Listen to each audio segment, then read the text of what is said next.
গত 7 দিন ধরে বিমানবন্দরে যেন অচেনা একটা টানটান পরিস্থিতি।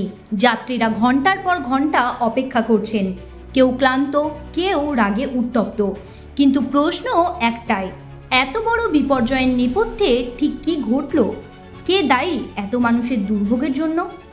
ইন্ডিগো সহ একাধিক উড়ানের বড়সড় বিভ্রাটের ঘটনায় যাত্রীদের চরম হয়রানি চলছে।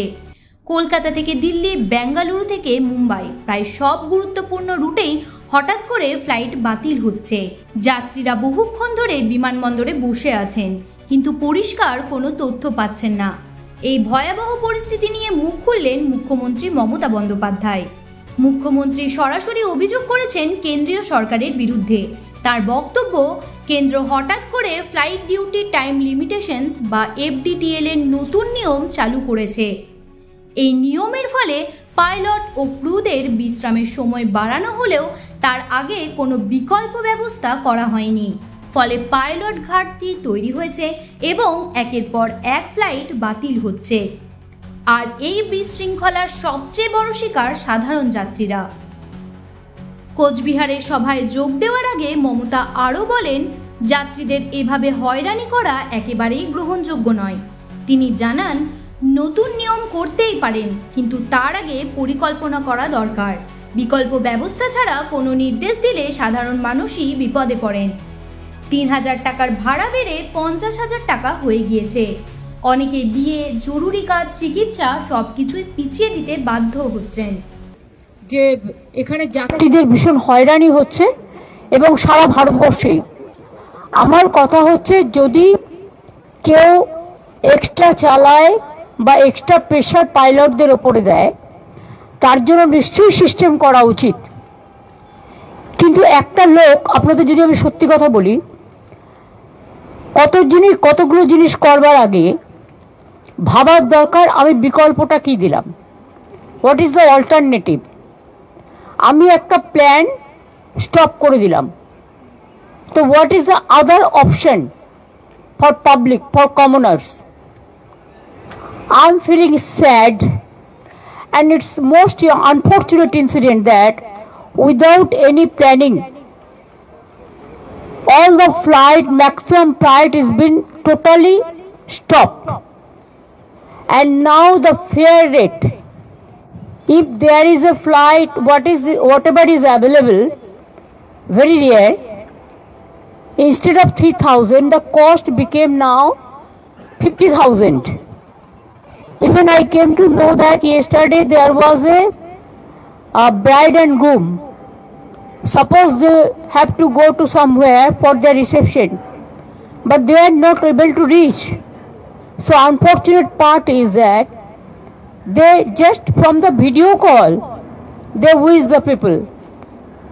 I have never seen this type of total stagnant situation, and it's a disaster. It's a disaster that Government of India should have planned something. Then they should have done all the instruction without making any plan.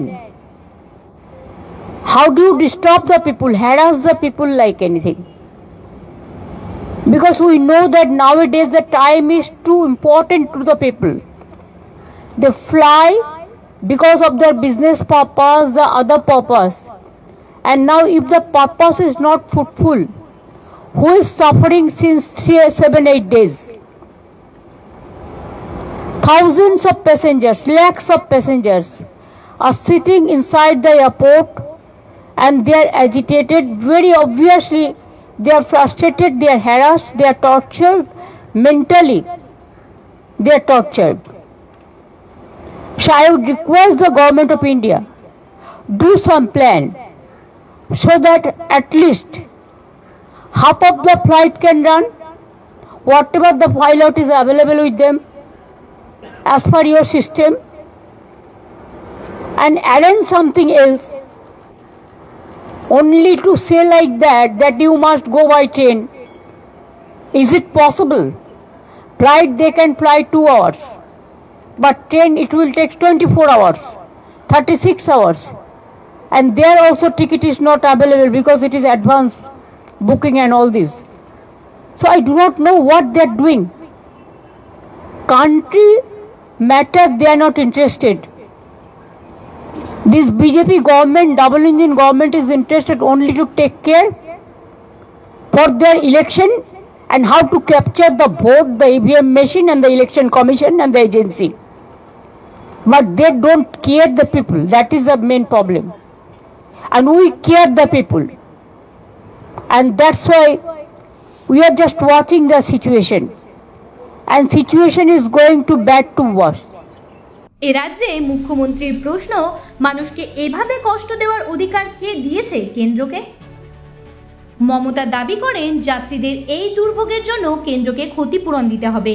পাশাপাশি তিনি যাত্রীদের আদালতে যাওয়ার কথাও স্মরণ করিয়ে দেন। তার কথায় যাত্রীদের মূল্যবান সময় নষ্ট হয়েছে আর তার দায় নিতে হবে কেন্দ্রীয় সরকারকে।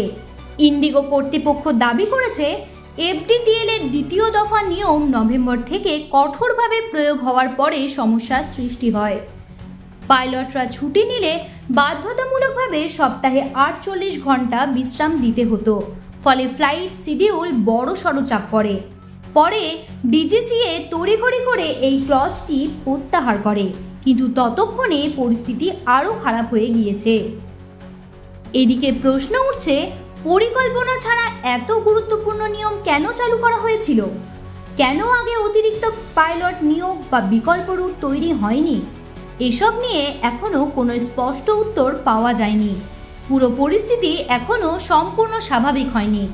বহু যাত্রী এখনও উদ্বিগ্ন, তাদের ভ্রমণসূচি ভেঙে পড়েছে। এখন সবার চোখ ডিজিসিএ এবং কেন্দ্রের সিদ্ধান্তে। নীতি পাল্টালে কি ফিরে আসবে স্বাভাবিক পরিষেবা, নাকি যাত্রীদের দুর্ভোগ আরও কয়েকদিন এরকমভাবেই চলবে? সেই প্রশ্নই ঘুরছে সাধারণ মানুষের মধ্যে। জ্যোতি সরকারের রিপোর্ট, হেডলাইন্স কলকাতা। আনন্দ আর ভালোবাসার দীপ্তিতে গড়া সমুজ্জ্বল পরমা, ঠিক তোমারই মতো। শ্যাম সুন্দর কোম্পানি জুয়েলার্স, আগরতলা, উদয়পুর, ধর্মনগর, কলকাতা।